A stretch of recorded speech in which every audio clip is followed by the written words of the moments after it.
Guys, good morning, welcome back to my another video. र आज चाहिँ मैले बिहान भ्लग स्टार्ट गर्दैछु किन भन्दाखेरि चाहिँ आज चाहिँ मेरो काम छ हैन, मकै गर्नुपर्ने छ र भ्लग स्टार्ट गर्दैछु। तपाईहरुलाई म देखाउँछु। ओके गाइस, हेर्दै जानुहोस् मेरो भ्लगलाई।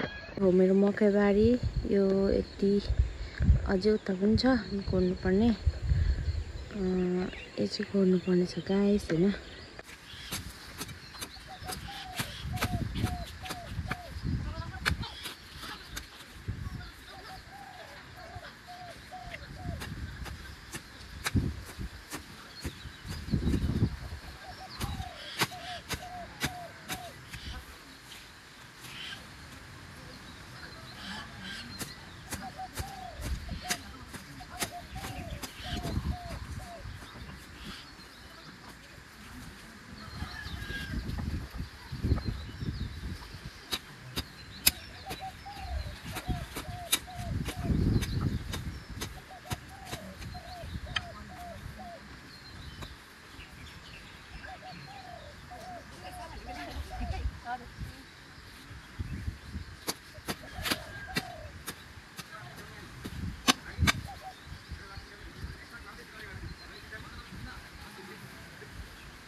Really?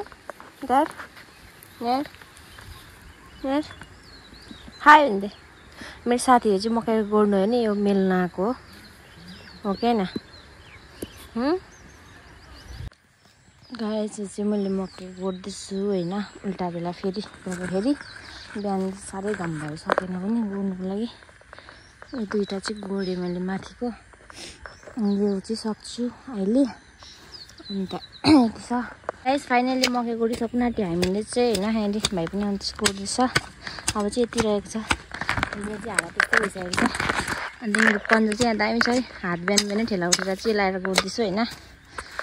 चाहिँ सकिसकेको छु हामीले। चाहिँ हाम्रो आमिनहरूको यत्रो भइसक्यो गोडिसकेर पनि, कस्तो दामी भइसक्यो मल लाएर पनि। अब त भर्खर गोडाइ हुँदैछ। ये बंदर लोग क्या है, ये कौन सा स्टाइल है सोने का? ओ भाई ये के हो सुतेको? हेलो भन्दै हाय। अर्को हेर्ने आम्मा दिउँ अर्को हेरी अझै छ दुईटा गाइस हेरी।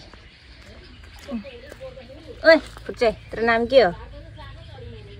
ओए यार कालो मुख रहेछ तेरो त। देखिस् मेरो पन्जा दामी छ नि, फेरि नाक कुचाइदिउँ नचाठी मैला हो। देखो इधर में बंदर लोग इतना खतरनाक कुछ। गाइस फाइनली गोडिसक्यौँ हामीले चाहिँ हैन। अहिले यहाँ चाहिँ कुकुरले काम गरेको हो नि त, अन्त यस्तो छ हो। हाई गाइस, आजको मेरो भ्लग चाहिँ यति नै थियो है। तपाईहरुलाई कस्तो लाग्यो हेरिदिनुहोस् हैन। अन्त आजको मेरो काम चाहिँ थियो मकै गोड्ने। अन्त भाइले पनि आएर सघाइदियो, किनकि भाइ चाहिँ स्कुल जान्छ नि त, त्यही भएर बिहानखेरि थिएन। अन्त आजको भ्लग चाहिँ यतिमै म एन्ड गर्दैछु। नेक्स्ट भ्लगमा भेट्छु तपाईहरुलाई। Bye bye guys.